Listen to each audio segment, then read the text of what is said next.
Welcome to our channel. ఈరోజు వీడియోలో మనం డిఫైనైట్ ఇంటిగ్రల్స్ ఈ చాప్టర్కి సంబంధించి 4 మార్క్స్ ఇంపార్టెంట్ క్వశ్చన్స్ నేర్చుకోబోతున్నాం. సో ఇందులో మీకు ఫస్ట్ క్వశ్చన్ వచ్చేసరికి చూడండి. ఈ క్వశ్చన్ మనం సాల్వ్ చేసే ముందు మనకి ప్రాపర్టీస్ తెలిసి ఉండాలి.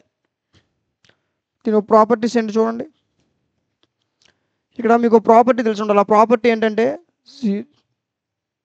0 integral 0 to a f of x into dx. ఇదేమవుతుంది? Integral 0 to a f of a minus x into dx. ఈ ప్రాపర్టీ వస్తే ఇందులో మీరు 4 మార్క్స్ సమ్స్ అయినా 7 మార్క్స్ సమ్స్ కావచ్చు, 2 మార్క్స్ సమ్స్ కావచ్చు. ఇది ఎందులో చెప్పాను మీకు, డెఫినెట్ ఇంటిగ్రల్స్లో మీరు ఏ క్వశ్చన్ ఇచ్చినా ఈ బై దిస్ ప్రాపర్టీ ఈజీగా సాల్వ్ చేయొచ్చు. ఓకే, సో కొన్ని సందర్భాల్లో ఇంకో ఫామ్లో ఉంటుంది, సో ఇంకో ప్రాపర్టీ ఉంటుంది. ఇదేంటి? A to b. ఒకవేళ 0 కాకుండా మీకు ఏ టు బి ఇచ్చారు అనుకోండి, integral a to b f of x into dx. ఇదేమవుతుంది? Integral a to b f of a plus b minus x అవుతుంది.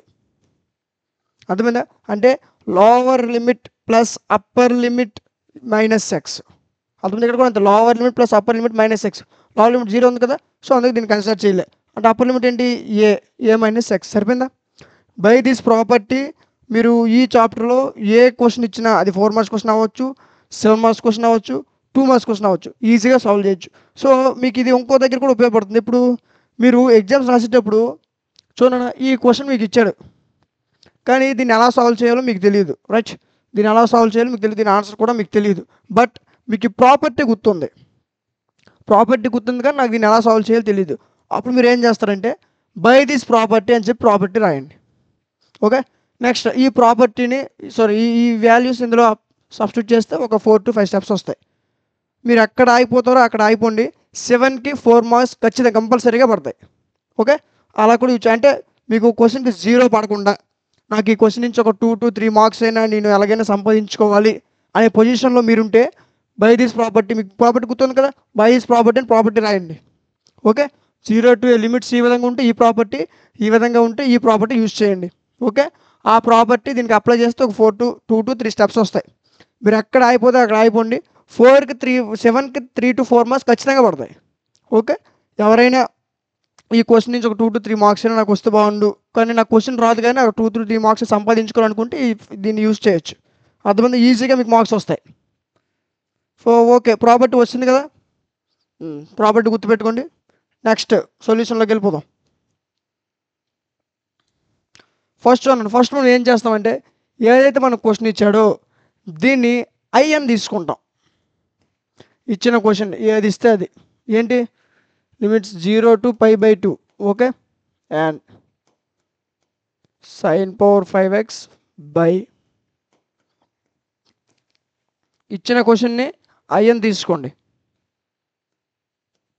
ఇదని ఇచ్చిన క్వశ్చన్, దీని ఏమనుకున్నా నేను ఐ అనుకున్నా. ఓకే, ఇప్పుడు లిమిట్స్ ఏంటంటే 0 to π/2 ఉంది. సో ఓకే, ఇప్పుడు మీరు ఏం చేస్తారంటే ఎక్స్ ప్లేస్లో ఈ π/2 మైనస్ ఎక్స్, వెయిట్, ఎక్స్ ప్లేస్లో మీరు ఏం చేస్తారంటే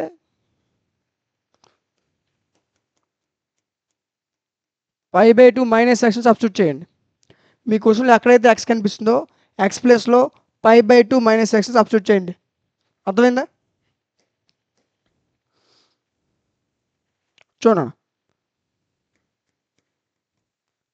ఇంటిగ్రల్ 0 to π/2 sin power 5 ఎక్స్ప్రెస్లో ఏమని చెప్పాను, π/2 minus x, π/2 minus x by same మళ్ళీ ఎక్స్ ప్లస్లో π/2 మైనస్ ఎక్స్.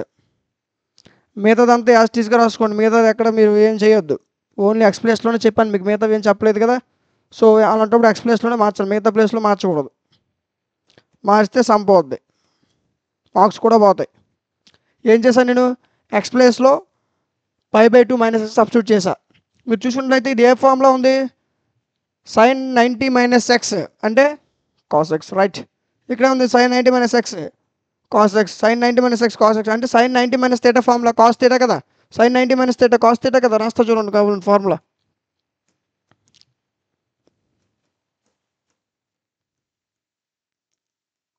కాస్ థీటానా. సో ఇప్పుడు వీటి ప్లేస్లో నేను కాస్ థీటా రాసుకోవచ్చా అంటే ఇదేమవుతుంది కాస్ పవర్ 5x అవుతుంది అంతేనా ఇప్పుడు చూడండి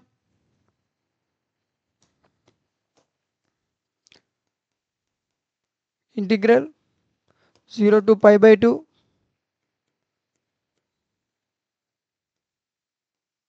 ఇంతేనా సరిపోయిందా sin 90 minus theta cos theta అంటే కాస్ థీటా అంటే కాస్ ఎక్స్ 5 ఉంది కదా కాస్ పవర్ 5x ఇది కూడా same cos power 5x sin power 5x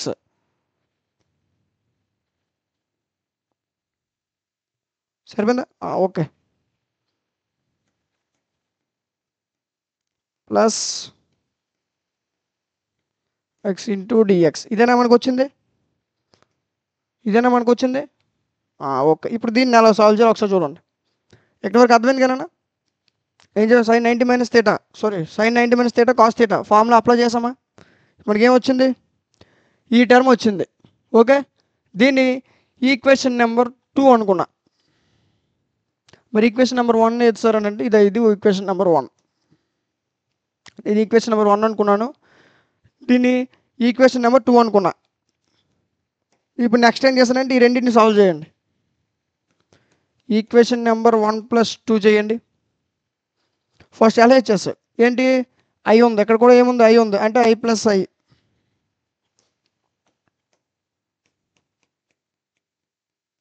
= RHS ప్లేస్లో ఏముంది చూడండి ఇది రాసుకోండి ఇది ఈక్వేషన్ నెంబర్ 1 ఇది ఇంకేముంది ఈక్వేషన్ నెంబర్ 2 ఈ రెండింటిని రాసుకుందాం చూడండి integral 0 to π/2 sin power 5x by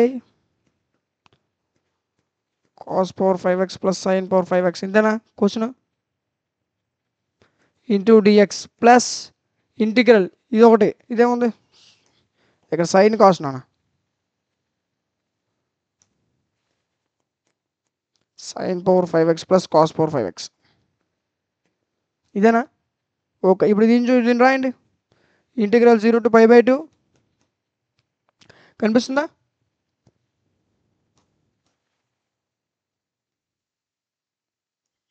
ఇప్పుడు చూడండి ఇదేంటి cos power 5x by cos power 5x plus sin power 5x ఇదేనా క్వశ్చన్ ఇదేనా మన సెకండ్ ఈక్వేషన్ ఇంటూ డిఎక్స్ మర్చిపోవద్దు ఇప్పుడు ఏం చేశాను ఈక్వేషన్ నెంబర్ 1 + 2 చేశాను ఈక్వేషన్ నెంబర్ 1 ఏంటి ఇదిగోండి ఇది ఓకే నెక్స్ట్ ఈక్వేషన్ నెంబర్ 2 ఏంటి ఇదిగోండి ఇది ఇప్పుడు మనం చూడండి ఇప్పుడు ఏమో చేస్తాం చూడండి I + I 2I ఇక్కడ మీరు చూసుకున్నట్లయితే డినోమినేటర్ వాల్యూస్ సేమ్ ఉన్నాయి sin power 5x cos power 5x sin power 5x cos power 5x denominator values same ఉన్నప్పుడు మీకు ఏం చెప్పాను న్యూమరేటర్ని యాడ్ చేసుకోవాలి అంతేనా డినోమినేటర్ వాల్యూస్ సేమ్ ఉన్నాయి సో నేనేం చేస్తాను న్యూమరేటర్ వాల్యూస్ యాడ్ చేసుకోవాలి ఓకే దీన్ని నెక్స్ట్ స్టెప్లో రాద్దాం ఇప్పుడు ఏమవుతుంది చూడండి డినోమినేటర్లో ఏముంది sin power 5x plus cos power 5x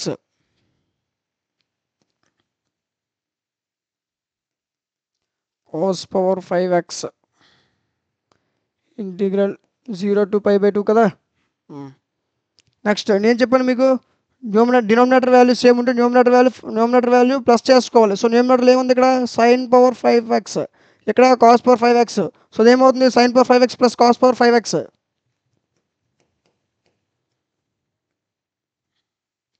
5 ఇది ప్లస్ cos power 5x ఇదేంటి 2I కదా I + I ఇంటూ డిఎక్స్ మీరు అబ్జర్వ్ చేసినట్లయితే ఇక్కడ ఏమి numerator value denominator value same so cancel చేసేయండి ఏం చేస్తారు క్యాన్సిల్ చేసేయండి క్యాన్సిల్ అయితే మనకి ఏం మిగులుతుంది అక్కడ ఏం లేకపోతే ఏమన్నట్టు 1 into dx is nothing but x తెలుసు కదా విషయం 2I ఇంటిగ్రల్ 0 to π/2 ఏముంది క్యాన్సిల్ అయిపోతే 1 ఉన్నట్టు 1 ఇంటూ డిఎక్స్ మనకేమవుతుంది 1 ఇంటూ డిఎక్స్ అంటే ఎంత అవుతుంది ఇంటిగ్రల్ 1 అంటే ఎంత ఎక్స్ కదా సో ఎక్స్ లిమిట్స్ ఏంటి 0 to π/2 అంతేనా ఎక్స్ప్రెస్ π/2 సబ్స్టిట్యూట్ చేయండి ఇక్కడ ఏముంది 2I కదా 2I = ఎక్స్ప్రెస్ π/2 సబ్స్టిట్యూట్ చేయండి π/2 - 0 ఇట్స్ నథింగ్ బట్ π/2 అంతేనా ఇప్పుడు 2I = π/2 అనుకోండి అప్పుడు దీని నుంచి I వాల్యూ మనకి ఎంత వస్తుంది π/4 అంతేనా? సో మనకి దీన్ని సాల్వ్ చేస్తే మనకు వచ్చిన ఆన్సర్ ఎంత? I is equal to π/4. ఇది ఫైనల్ ఆన్సర్. అర్థమైందా?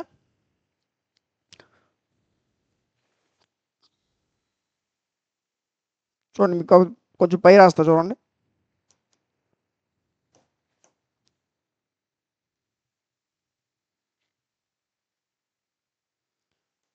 ఇప్పుడు చూడండి కనిపిస్తుంది కదా? అయ్యేంటి మనకి π/4. మనకు వచ్చిన ఆన్సర్ π/4. సరిపోయింది. ఆన్సర్ రైట్ అయినా చూడండి ఒకసారి, కరెక్టా కదా చూసుకోండి, చెక్ చేసుకోండి. ఆన్సర్ ఎంత వచ్చింది? π/4. ఒకసారి చూడండి ఏం చేసాము. ఫస్ట్ మనకు ప్రాపర్టీ గుర్తుంది కదా. సో ఎక్స్ప్రెస్లో ఏం సబ్స్టిట్యూట్ చేశాను? π/2 - x సబ్స్టిట్యూట్ చేసా. sin 90 - θ formula cos θ. Okay. So దీని యొక్క ఈక్వేషన్ నెంబర్ 2, అది ఈక్వేషన్ నెంబర్ 1. ఈ రెండింటిని సాల్వ్ చేశాను. నాకు డినామినేటర్ వాల్యూస్ సేమ్ ఉన్నాయి కాబట్టి న్యూమినేటర్ వాల్యూస్ ప్లస్ చేసుకున్నా. సరిపోయిందా? ప్లస్ చేస్తుంటే క్యాన్సిలేషన్ అయింది, ఒకటి మిగిలింది. So integral 1 is nothing but x express π/2 substitute చేస్తే π/2. 2i is equal to π/2. మనకి i వాల్యూ కావాలి. సో 2 నాట్ తీసుకెళ్ళిపోండి. ఇప్పుడు ఏమవుతుంది? π/4. సరిపోయింది ఆన్సర్. ఈ విధంగా సాల్వ్ చేయాలి. ఓకే. ఏమైనా డౌట్స్ ఉన్నాయా? లేవు. సో అర్థమైంది కదా? ఇది ఈ ప్రాబ్లం యొక్క కంప్లీట్ సొల్యూషన్.